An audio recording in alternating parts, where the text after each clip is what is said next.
السلام علیکم ورحمۃ اللہ وبرکاتہ۔ بسم اللہ الرحمن الرحیم۔ ہیلتھ از ویلتھ، جان ہے تو جہان ہے، لیکن میں یہ کہتی ہوں کہ قوی مومن کی پہچان ہے۔ اگر آپ کو کوئی بیماری ہو اور اس پریشانی میں آپ نے بہت سے ڈاکٹرز کو چیک اپ کروایا ہو، اس کے ساتھ ساتھ آپ نے بہت سے ٹیسٹ بھی کروائے ہوں، لیکن ریزلٹس میں بھی کچھ نہیں آ رہا، اور وہاں پر بیٹھے بیٹھے آپ نے ڈاکٹر صاحب کے سامنے کہا، ڈاکٹر صاحب مجھے لگتا ہے کسی نے جادو کیا ہوا ہے، تو کیا ہوگا آپ کے ساتھ؟ کبھی سوچا ہے آپ نے؟ جی، ایسے موقع پہ ڈاکٹر آپ کو کہے گا کہ کیسی آپ فضول باتیں کرتے ہیں، اور لگتا تو ایسے ہی ہے کہ یا وہ آپ کا مذاق اڑائیں گے یا آپ کو اپنے کلینک سے ہی کک آؤٹ کر دیا جائے گا۔ جی، ہم بات کریں گے جادو کی۔ یعنی آپ دیکھیں کہ جب آپ کو کوئی اثرات محسوس ہوتے ہیں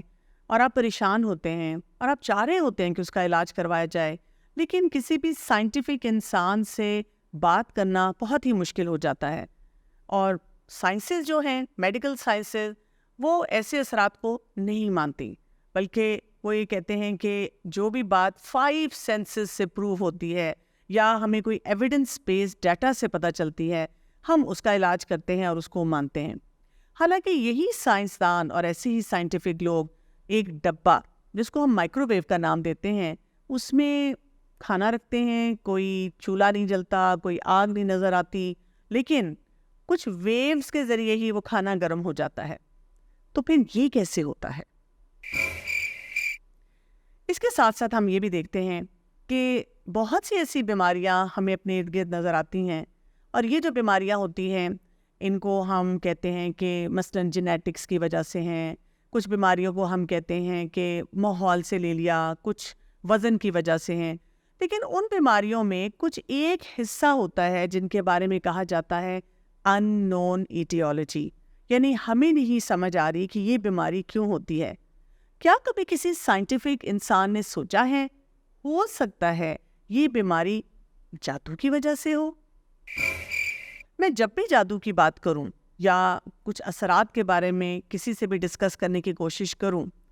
تو مجھے اکثر سننے کو ملتا ہے، ڈاکٹر کنول، کیا آپ ایسی دقیانوسی سوچ رکھتی ہیں؟ کمال ہے، آپ کو کیا ہو گیا ہے؟ اور مجھے ان کو بتانا پڑتا ہے کہ I am a forward thinker, میں ان چیزوں کے بارے میں سوچ رہی ہوں جو شاید سائنس نے ابھی ڈسکور نہیں کی، ان کے بارے میں بات نہیں ہو رہی، لیکن ان کا وجود موجود ہے، ہمیں نہیں پتا، لیکن ہو سکتا ہے کہ آنے والے وقت میں اس کے اوپر بات بھی ہو۔ کیونکہ آپ دیکھیں کہ بہت سے لوگ جو کہ اپنے آپ کو ایجوکیٹڈ کہتے ہیں، سائنٹیفک کہتے ہیں، وزٹس کی موویز دیکھتے ہیں، وزٹس کے بارے میں ایکسپلور کرتے ہیں،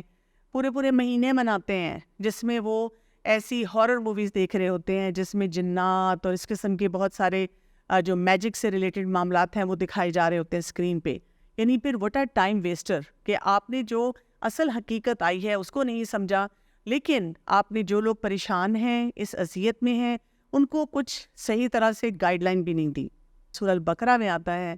کہ جادو موجود ہے، اس کی حقیقت ہے،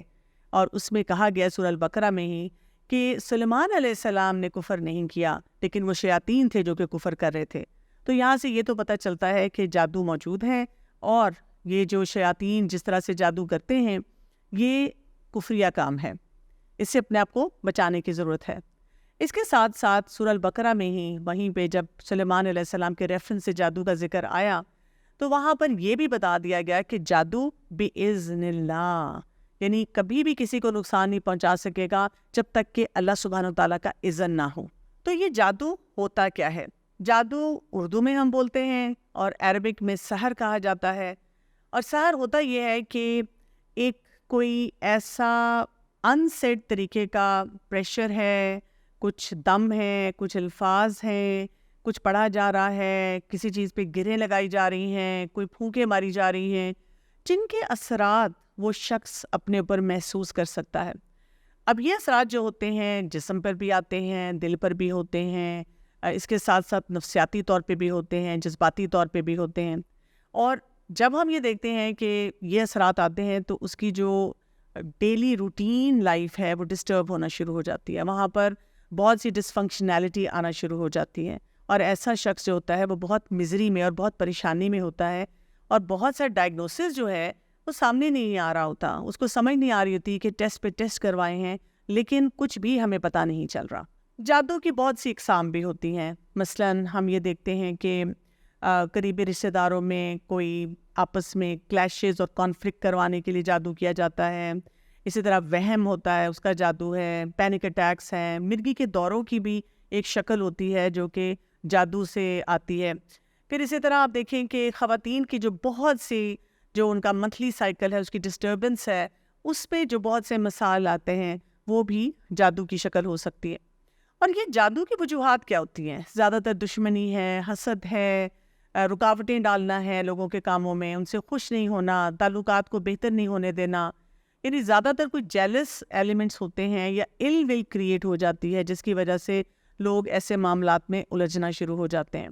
تو اب جادو کی کیا علامات ہوں گی، کیا سائنز اینڈ سمٹمز ہوں گے، ہمیں کس طرح پتہ چلے گا یا ہمیں شک ہوگا کہ اس معاملے میں ہمیں محتاط ہونے کی ضرورت ہے؟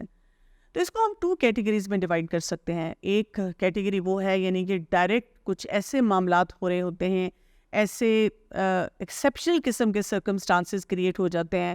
جو کہ اس کی طرف اشارہ کرتے ہیں کہ یہاں پر کوئی جادو کا مسئلہ ہو سکتا ہے۔ جیسے کہیں پر آپ کو خون کے چھینٹے نظر آئیں، آپ نے اپنے کپڑوں کو بہت اچھی طرح سے ریپ کر کے اپنی الماریوں میں رکھا ہوا ہے اور وہ بالکل فائن طریقے سے اس میں کٹس پڑے ہوئے ہیں۔ اسی طرح سے ہم دیکھتے ہیں کہ خامند اور بیوی جو ہے ان کے درمیان میں بہت ہی حالات خراب ہیں، آپس کے تعلقات اچھے نہیں ہیں، کوئی پیار محبت نہیں ہے اور کوئی ایپرنٹ اتنی بڑی وجہ بھی نہیں نظر آتی کہ کیوں چھوٹی چھوٹی باتوں پہ یہ جھگڑ رہے ہیں اور پریشانی کریٹ ہو رہی ہے۔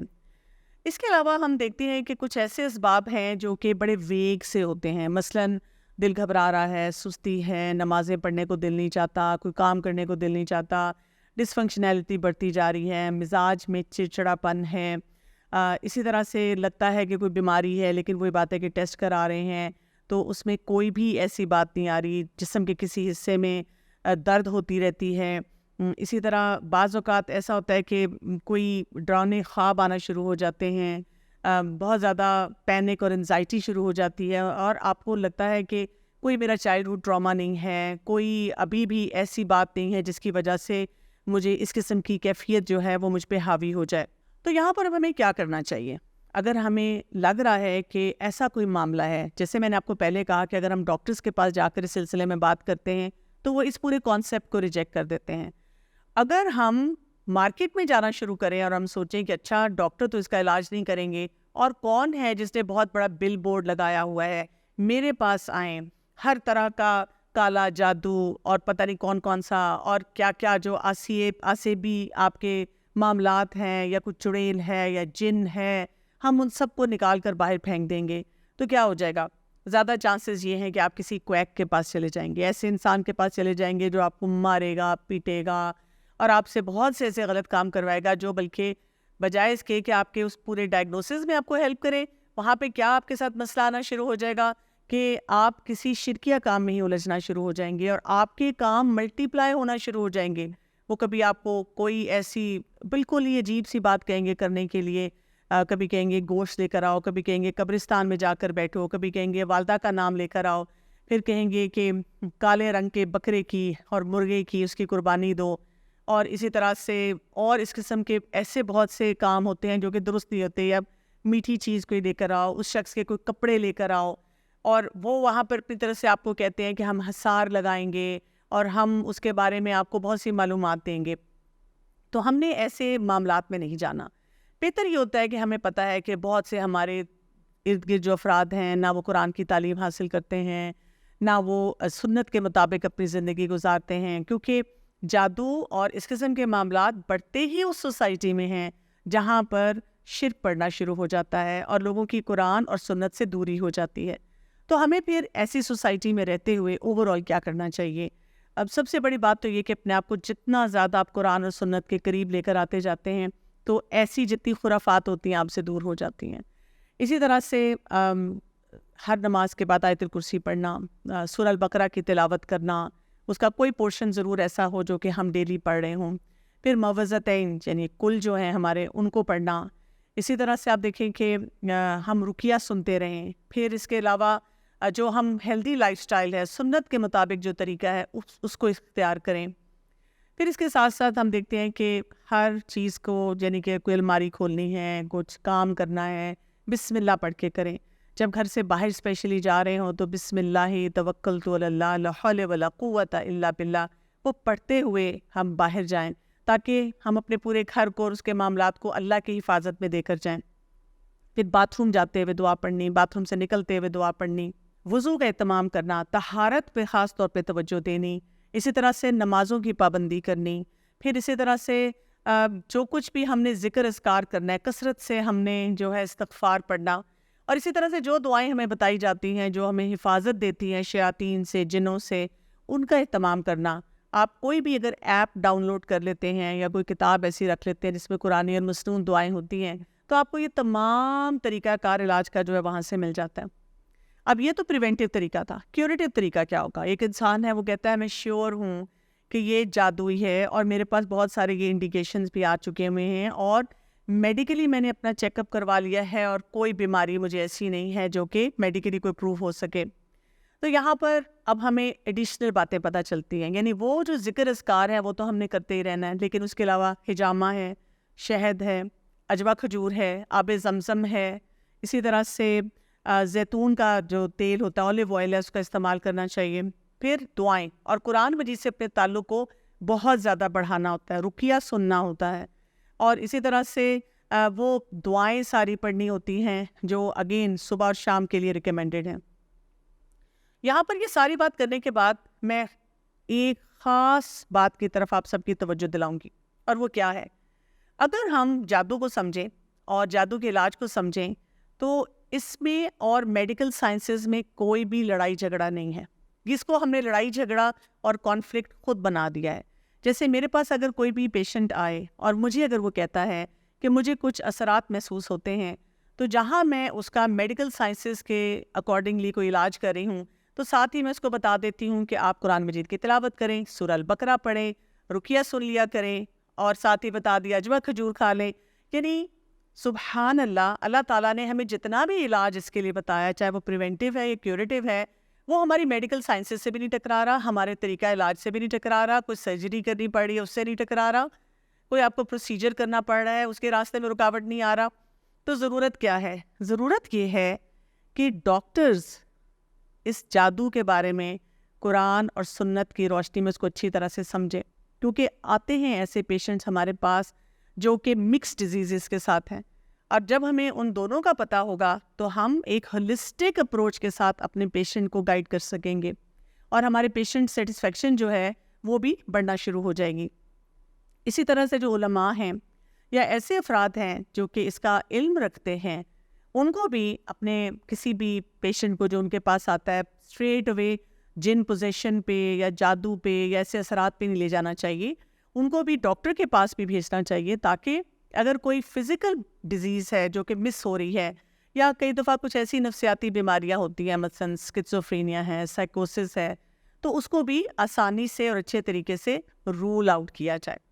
تو آپ دیکھیں کہ اصل بات کیا ہے؟ ہارمنی لانے کی پورے سسٹم میں، جادو کو بھی سمجھنا ہے، میڈیکل سائنسز کو بھی سمجھنا ہے، اور مل جل کر یہ جتنی بیماریاں ہیں، چاہے وہ جسمانی نیچر کی ہیں یا جذباتی ہیں یا روحانی ہیں، ہم نے ان سب کا علاج کرنا ہے۔